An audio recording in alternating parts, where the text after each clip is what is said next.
Hai,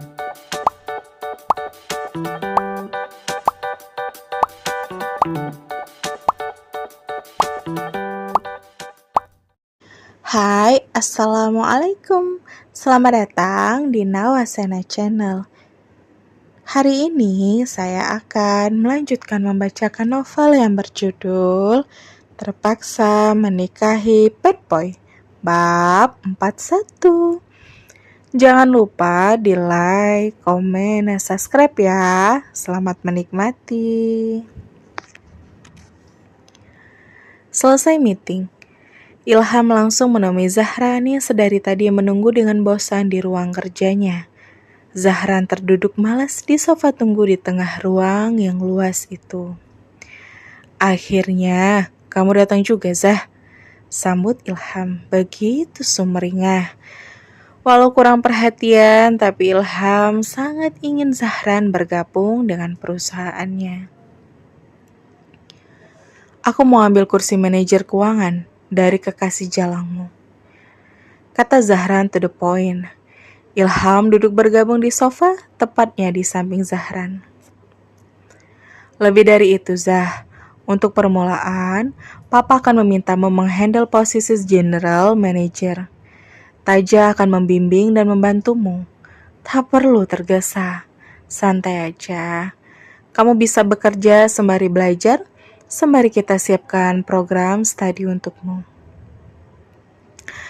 Baiklah, berarti aku berwenang menilai dan memecat para jajaran manajer di bawahku. Iya kan? Jangan berpikir untuk menyambut Tasemona, Zah. Peringatkan Ilham. Zahra menanggapinya dengan senyum super kecut. Dia sudah lebih dulu menyambut asa hidupmu, Pah. Open your eyes. Yang dia inginkan hanya harta dan tahta. Ini tuh sebenarnya klise. Tapi kenapa Papa bertahan dalam hal klise ini? Hei Zah, Papa menginginkan Mona sama seperti kamu menginginkan istrimu. Jadi diamlah. Kamu ingin Papa merestui pernikahanmu dengan Shanum? Maka restui juga hubungan Papa dengan Mona. Tiba-tiba Ilham mengajukan syarat dan tawar-menawar. Apa-apaan ini? Restu Ilham akan bergantung pada restu Zahran. Sungguh, penawaran yang memuakkan, pikir Zahran. Tadinya Papa ingin kamu menikah dengan Melissa, atau setidaknya dengan anak yang lahir dari keluarga terpandang juga. Jujur saja Papa shock begitu tahu kamu mau menikah seorang gadis dari sebuah pemukiman padat penduduk. Papa sudah membayangkan bagaimana masa depanmu kelak. It's okay. Papa tak akan menentangmu. Asalkan kamu juga mau menerima Mona menjadi bagian dari keluarga kita. Tutur Ilham panjang lebar. Kini pilihannya menjadi sulit. Restu Ilham memang cukup penting. Tapi kalau harus merestui Mona menjadi ibu tirinya, sungguh najis, pikir Zahran lagi. Black cardmu sudah Papa aktifkan kembali. Kalau butuh uang cash, barusan Papa juga sudah mentransfer uang padamu. Belilah handphone baru agar Papa tak kesulitan untuk menghubungimu, kata Ilham dengan santai. Tiba-tiba dia merasa ada di atas angin karena memberi syarat yang sulit untuk Zahran. Dan satu lagi, Teja sedang menyiapkan file-file penting yang sementara waktu bisa kamu pelajari di apartemenmu. Good luck, Zah, pungkas Ilham. Sial memang, Zahran belum bisa membantah soal restu terhadap Mona. Karena itu erat kaitannya dengan restu Ilham untuk Shanum. Zahran takut kalau Ilham melakukan sesuatu yang di luar dugaan pada Shanum.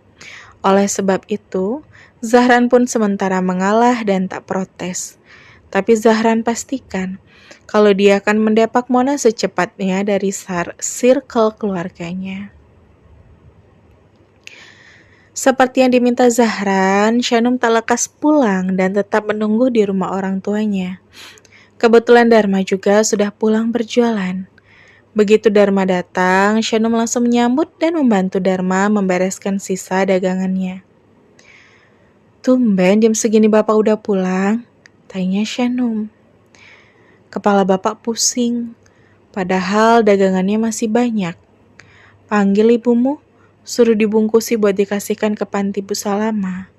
Kalau disimpan, besok pasti basi, kata Dharma, lalu duduk lemas di kursi rotan di teras rumah. Shanum merasa sedih, ternyata bapaknya sakit dan dagangannya masih banyak. Tapi walau begitu, Dharma masih berpikir untuk membagikan dagangannya secara percuma pada anak-anak panti yang ada di dekat lingkungan rumahnya. Ada apa? Loh, kok dagangannya masih banyak? Papa udah pulang? Yayu muncul dari dalam rumah dan malah langsung menghakimi Dharma dengan wajah tak suka.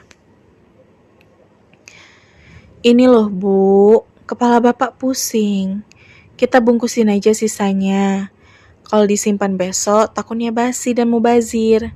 Biar aku yang bantu deh, kata Shanum dan segera melaksanakan perintah Dharma. Aduh, enak aja. Maksudnya ini mau dibagikan secara percuma lagi. Baru juga bulan lalu lo kita kasih traktiran sama panti Bu Salama.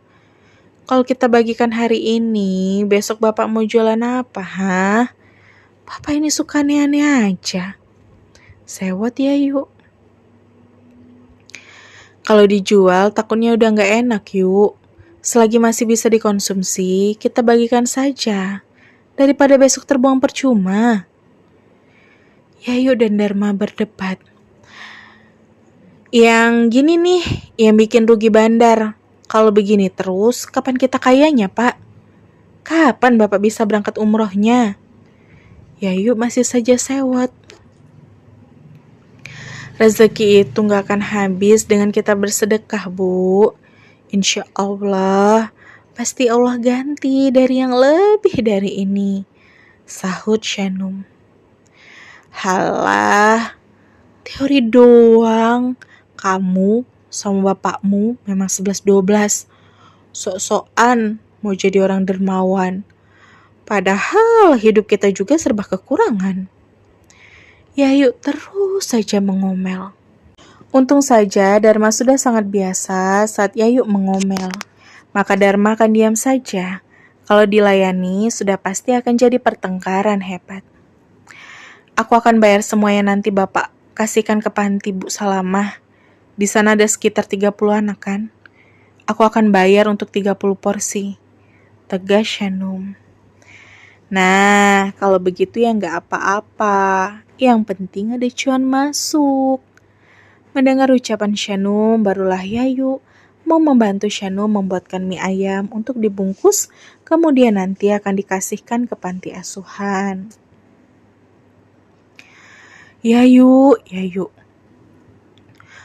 Bukan sedekah kita yang membuat kita miskin, tapi sikap sewotmu lah yang menjauhkan kita dari barokah. Gumam Dharma kesal dan hanya bisa geleng-geleng kepala. Setelah selesai membungkus sebanyak 30 porsi mie ayam kurang lebih, Shanum lantas bersiap untuk mengantarnya. Tapi sebelum pergi, Shanum mengambil beberapa lembar uang dari tasnya.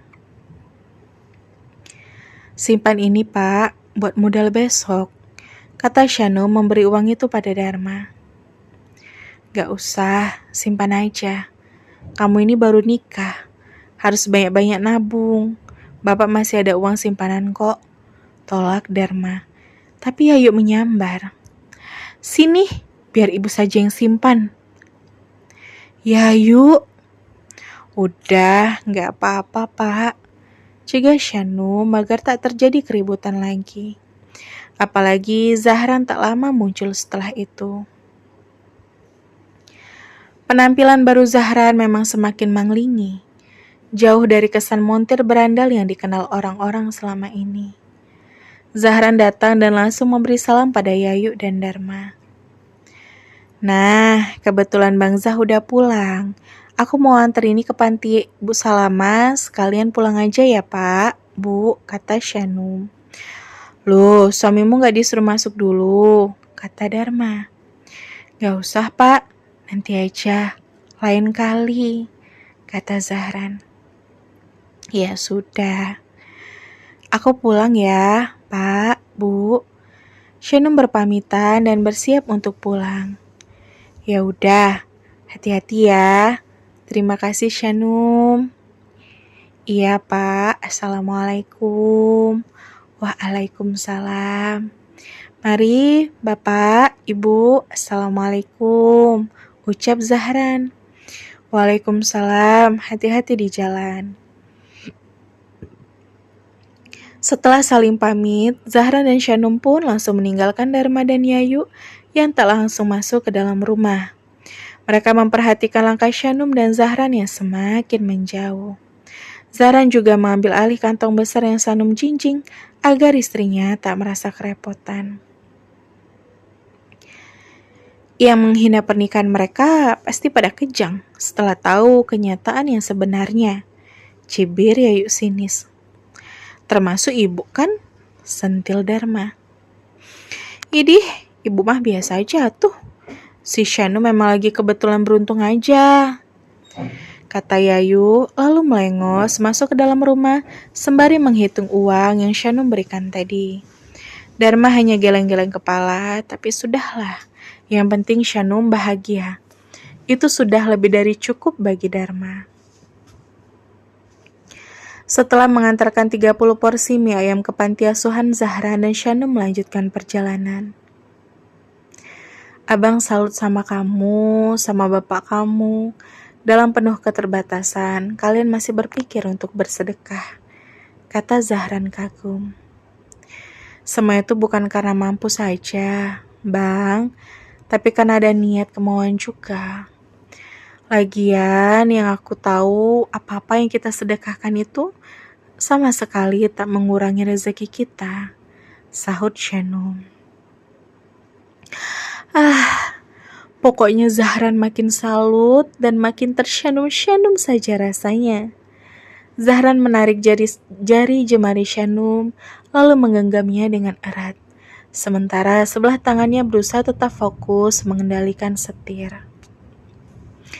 I love you, ucap Zahran lalu mencium tangan istrinya itu sampai membuat Shanum baper parah. Zahran begitu manis, jauh dari kesan berandal yang melekat pada dirinya selama ini. Kok gak dibalas? Protes Zahran. Karena Shanum diam saja. Iya, aku juga sayang sama Abang Zah, saut Shanum kemudian. Setelah itu Zahran seolah tak ingin melepaskan lagi jari jemari Shanum dari genggamannya. Serasa dunia hanya milik mereka berdua saja. Oh iya, kamu mau beli handphone baru nggak? Tawar Zahran. Enggak deh, yang ini masih bagus kok. Shanum heran karena Zahran tak mengambil arah menuju ke apartemen mereka. Malah belok ke kawasan pusat perbelanjaan di pusat kota. Loh, kok malah ke sini, Bang? Kita akan beli gadget baru, habis itu Abang antar kamu belanja hijab baru. Mau kan? Tawarkan Zahran. Zahran makin perhatian. Tahu saja kalau Shanum paling senang diajak belanja hijab baru. Dalam momen yang manis ini, Shanum sejenak melupakan sikap Mona yang kasar dan sikap Ilham yang dingin. Biar apa kata mereka, yang terpenting adalah kesungguhan Zahran, pikir Shanum. Ya Allah, jodoh adalah rahasiamu. Walau awalnya terasa begitu memalukan, tapi betapa engkau telah mengganti kesabaran kami dengan sesuatu yang sangat indah ini. Terima kasih ya Allah. Jadikanlah pernikahan kami pernikahan yang sakinah, mawadah, warahmah. Amin. Harap Shanum di dalam helaan nafas. Dan bersambung. Sampai ketemu di bab selanjutnya ya. Wassalamualaikum.